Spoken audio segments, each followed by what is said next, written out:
আসবে সূরা আনকাবুত সেখানে আছে কুল্লু নাফসিন যায়কাতুল যার প্রাণ আছে, আমি সহজে বলি, যার প্রাণ আছে তার মৃত্যু আছে। অন্য কথা আছে যে মৃত্যু যদি আসে তা হবে, তাহলে একটু সময় দেবে, 1 সেকেন্ড আগে বা পরে। আমি যদি টাইম সাইড মাত্র করি আসি অথবা একটু কাপড় পরে রেডি হয়ে নিই, একটু পানি খেয়ে নিই, গলাটা শুকানোর সময় দেবে। সেখানে লেখা আছে, আল্লাহ কি লিখছে, ইদা জাআ আজালুহুম লা ইস্তাখিরুনা সাআতা ওয়া লা ইস্তাকদিমুন। একদম পয়েন্ট 1 সেকেন্ড আগে হবে না, 1 সেকেন্ড পরে হবে না, 12টা 10 মিনিট 10 সেকেন্ড ঠিক ওই সময় আল্লাহ হুকুম অনুযায়ী একদম। তাহলে মৃত্যু হবে, মৃত্যু অবশ্যই হবে, বাঁচতে আমরা পারবো না। ইবাদতের জন্য সৃষ্টি করছে। আসলে ইবাদত কাকে বলে, ইবাদতটা কি জিনিসটা কি? ইবাদতের আবিদাবি করতে হবে, দাসত্ব করা, গোলামি করা, বিনয় হওয়া, অর্থ আছে বিনয় হওয়া। ইবাদতের ভিতরে যদি বিনয় না থাকে, ইবাদত কি হয় না, কবুল হয় না।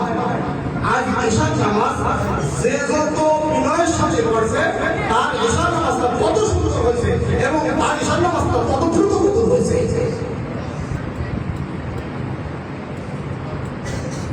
ইবাদতের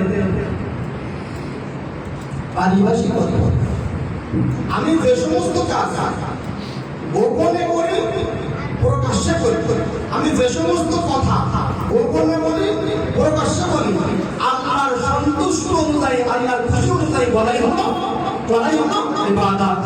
কথাগুলো গোপনে বলি আর প্রকাশ্যে বলি আল্লাহর খুশির জন্য, আল্লাহর সন্তুষ্টির জন্য বলবো। আর কাজগুলো গোপনে করি আর প্রকাশ্যে বলি কার জন্য বলবো, কার জন্য, আল্লাহর জন্য বলবো। একেই বলে ইবাদত। আরো সহজে বোঝাই, আল্লাহর হুকুমকে নবীর তরিকা অনুযায়ী মানার নামই কি ইবাদত। ইবাদত কার জন্য করবো?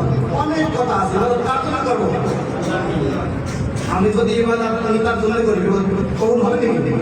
কি বলবো না যে ইবাদত আল্লাহর জন্য করা হয়, ওই ইবাদত কি হয়, কবুল হয়। যেটা আল্লাহর জন্য করা হয় না, সেটা কখনো কবুল হয় না। সূরা আনআম আয়াত নম্বর 162। قل إن صلاتي ونسكي ومحياي ومماتي لله رب العالمين। নবী বলেন, আমার নামাজ, আমার কুরবানি, অর্থাৎ নিশ্চয়ই আমার নামাজ, বলেন আপনি, নিশ্চয়ই আমার নামাজ, নিশ্চয়ই আমার কুরবানি, ইয়ানি সমস্ত ইবাদত, আমার সমস্ত ইবাদত, আমার জীবন অর্থাৎ জিন্দেগি, আমার বেঁচে থাকা, আমার মৃত্যুবরণ করা একমাত্র সবকিছু বিশ্ব প্রতিপালকের জন্য। এটা আপনি ঘোষণা দেন। ইবাদত কার জন্য? নামাজ যদি বান্দাকে দেখানোর জন্য করি, নামাজ কবুল হবে না। ইখলাস থাকতে হবে একমাত্র